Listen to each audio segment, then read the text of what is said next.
पार्वती देवी की तपस्या, वरदान प्राप्ति तथा उनके द्वारा ग्राह के मुख से ब्राह्मण बालक का उद्धार। मुनियों ने पूछा, प्रभो, दक्ष कन्या सती ने क्रोधवश पूर्व शरीर का परित्याग करके फिर गिरिराज हिमालय के घर में कैसे जन्म लिया? महादेव जी के साथ उनका संयोग कैसे हुआ तथा उस दंपत्ति में वार्तालाप किस प्रकार हुआ? ब्रह्मा जी बोले, मुनिवरों, पार्वती और महादेव जी की पवित्र कथा पापों को नाश करने वाली और संपूर्ण कामनाओं को देने वाली है। उसे कहता हूं, सुनो। एक समय की बात है, महर्षि कश्यप हिमवान के घर पर पधारे। उस समय हिमवान ने पूछा, मुने, किस उपाय से मुझे अक्षय लोक की प्राप्ति होगी, मेरी अधिक प्रसिद्धि होगी और सत्य पुरुषों में मैं पूजनीय समझा जाऊंगा? कश्यप ने कहा, महाबाहो, उत्तम संतान होने से यह सब कुछ प्राप्त हो जाता है। ब्रह्मा और ऋषियों सहित मेरी प्रसिद्धि तो केवल संतान के ही कारण है। अतः गिरिराज, तुम घोर तपस्या करके गुणवान संतान श्रेष्ठ कन्या उत्पन्न करो। ब्रह्मा जी कहते हैं, कश्यप जी के यों कहने पर गिरिराज हिमालय ने नियम में स्थित होकर ऐसी तपस्या की जिसकी कहीं तुलना नहीं की जा सकती। उस तपस्या से मुझे बड़ा संतोष हुआ। तब मैंने उनके पास जाकर कहा, उत्तम व्रत के पालन करने वाले गिरिराज, अब मैं तुम्हारी इस तपस्या से संतुष्ट हूं। तुम इच्छानुसार वर मांगो। हिमालय ने कहा, भगवान, मैं सब गुणों से सुशोभित संतान चाहता हूं। यदि आप मुझ पर संतुष्ट हैं तो ऐसा ही वर दीजिए। गिरिराज की यह बात सुनकर मैंने उन्हें मनोवांछित वर देते हुए कहा, शैलेंद्र, इस तपस्या के प्रभाव से तुम्हारे कन्या उत्पन्न होगी, जिससे तुम सर्वोत्तर उत्तम कीर्ति प्राप्त करोगे। तुम्हारे यहां कोटि कोटि तीर्थवास करेंगे। तुम संपूर्ण देवताओं से पूजित होगे तथा अपने पुण्य से देवताओं को भी पावन बनाओगे। तदनंतर गिरिराज ने समयानुसार अपनी पत्नी मैना के गर्भ से अपर्णा नाम की एक कन्या उत्पन्न की। अपर्णा बहुत समय तक निराहार रही। उसे उपवास से रोकते हुए माता ने कहा, बेटी मां, ऐसा मत करो। उस समय वह मातृ स्नेह से दुखित हो रही थी। माता के यों कहने पर कठोर तपस्या करने वाली पार्वती देवी उमा नाम से ही संसार में प्रसिद्ध हुई। पार्वती की तपस्या से तीनों लोग संतप्त हो उठे। तब मैंने उससे कहा, देवी, क्यों इस कठोर तपस्या से तुम संपूर्ण लोकों को संताप दे रही हो? कल्याणी, तुम ही ने इस संपूर्ण जगत की सृष्टि की है। स्वयं ही इससे रचकर अब इसका विनाश न करो। जगन्माता, तुम अपने तेज से संपूर्ण लोकों को धारण करती हो। फिर कौन ऐसी वस्तु है जिसे तुम इस समय तपस्या द्वारा प्राप्त करना चाहती हो? वह हमें बतलाओ। देवी ने कहा, पितामह, मैं जिसके लिए यह तपस्या करती हूं उसे आप भली भांति जानते हैं, फिर मुझसे क्यों पूछते हैं? तब मैंने पार्वती से कहा, शुभे, तुम जिनके लिए तप करती हो वो स्वयं ही तुम्हारा वर्ण करेंगे। भगवान शंकर ही सर्वश्रेष्ठ पति हैं। वे संपूर्ण लोकेश्वरों के भी ईश्वर हैं। हम सदा ही उनके अधीन रहने वाले किंकर हैं। देवी, वे देवताओं के भी देवता, परमेश्वर और स्वयंभू हैं। उनका स्वरूप बहुत ही उदार है।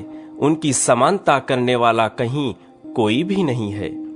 तत्पश्चात देवताओं ने आकर परम सुंदरी पार्वती से कहा, देवी, भगवान शंकर थोड़े ही दिनों में आपके स्वामी होंगे, अब इसके लिए तपस्या न कीजिए।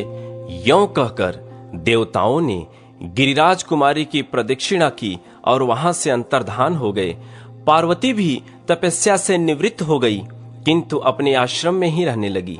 एक दिन जब वे अपने आश्रम में उगे हुए अशोक वृक्ष का सहारा लेकर खड़ी थीं, देवताओं की पीड़ा दूर करने वाले भगवान शंकर पधारे।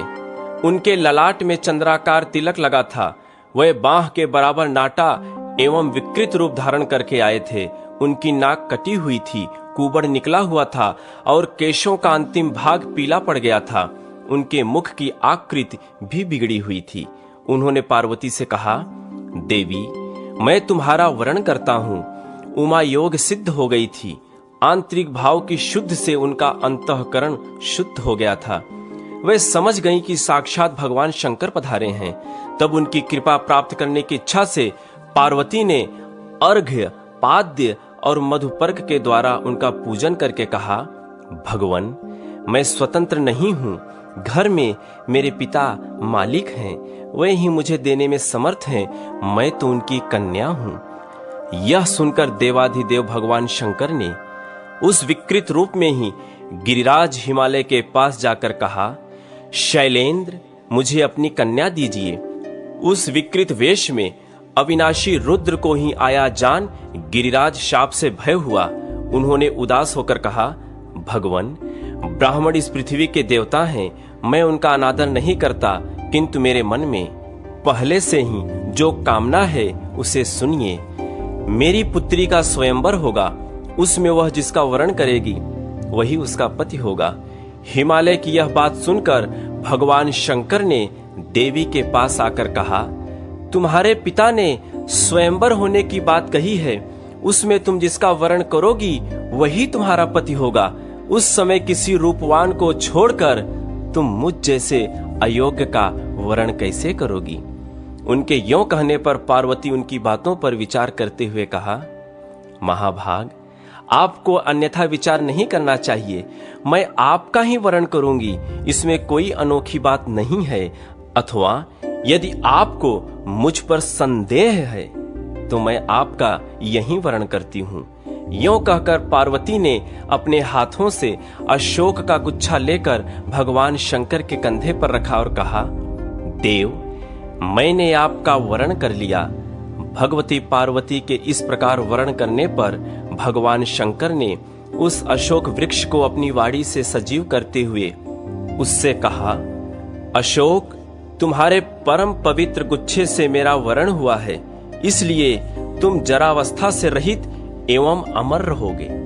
तुम जैसा चाहोगे वैसा रूप धारण कर सकोगे। तुम में इच्छा अनुसार फूल लगेंगे। तुम सब कामनाओं को देने वाले सब प्रकार के आभूषण रूप फूल और फलों से संपन्न एवं मेरे अत्यंत प्रिय होगे। तुम में सब प्रकार की सुगंध होगी तथा तुम देवताओं के अधिक प्रिय बने रहोगे। यों कहकर जगत की सृष्टि और संपूर्ण भूतों का पालन करने वाले भगवान शंकर हिमालय कुमारी उमा से विदा ले वहीं अंतर्धान हो गए। उनके चले जाने पर पार्वती देवी भी उन्हीं की ओर मन लगाए एक शिला पर बैठ गई। इसी समय देवाधिदेव शिव स्वयं लीला करने के लिए ब्राह्मण बालक का रूप धारण कर निकटवर्ती सरोवर में प्रकट हुए। उस समय उन्हें ग्राह ने पकड़ रखा था। वे बोले, हाय, ग्राह से पकड़े जाने के कारण मैं अचेत हो रहा हूँ, कोई हो तो मुझे आकर बचाए।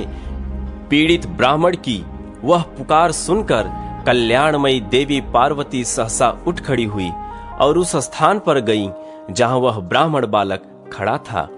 वहां पहुंचकर चंद्रमुखी देवी ने देखा एक बहुत सुंदर बालक ग्राह के मुख में पड़ा थरथर कांप रहा है। ग्राह के खींचने पर वह तेजस्वी बालक बड़ा आर्तनाद करता था। उस ग्राहग्रस्त बालक को देखकर देवी उमा दुख से आतुर हो उठी और बोली, ग्राहराज, यह अपने पिता माता का एक ही बालक है, इसे शीघ्र छोड़ दो। ग्राह ने कहा, देवी, छठे दिन पर जो सबसे पहले मेरे पास आ जाता है उसी को विधाता ने मेरा आहार निश्चित किया है। महाभागे, यह बालक आज छठे दिन ब्रह्मा जी से प्रेरित होकर मेरे पास आया है, अतः मैं इसे किसी प्रकार भी नहीं छोड़ूंगा। देवी बोली, ग्राहराज, मैंने हिमालय के शिखर पर जो उत्तम तपस्या की है उसका पुण्य लेकर इस बालक को छोड़ दो, मैं तुम्हें नमस्कार करती हूँ। ग्राह ने कहा, देवी, आपने थोड़ी या उत्तम जो कुछ भी तपस्या की है वह सब मुझे दे दें तो शीघ्र ही यह छुटकारा पा जाएगा। देवी बोली, महाग्राह, मैंने जन्म से लेकर अब तक जो पुण्य किया है वह सब तुम्हें समर्पित है, इस बालक को छोड़ दो। देवी कितना कहते ही उनकी तपस्या से विभूषित हो वह ग्राह दोपहर के सूर्य की भांति तेज से प्रज्वलित हो उठा। उस समय उसकी ओर देखना कठिन हो रहा था।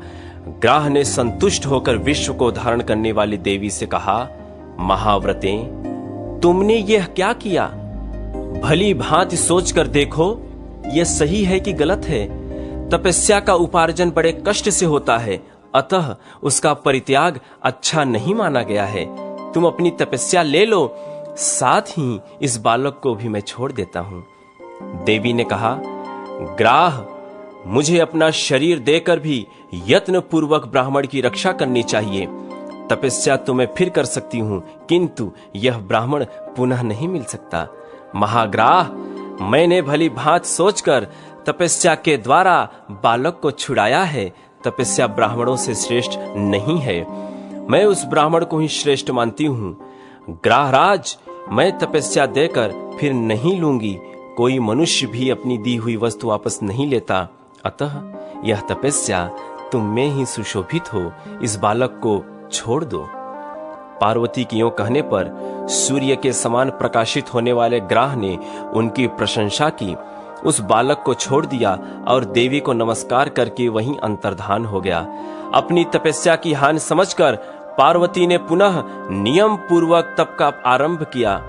उन्हें पुनः तपस्या करने के लिए उत्सुक जान साक्षात भगवान शंकर ने प्रकट होकर कहा, देवी, अब तपस्या न करो, तुमने अपना तप मुझे ही समर्पित किया है, अतः वही सहस्त्र गुना होकर तुम्हारे लिए अक्षय हो जाएगा।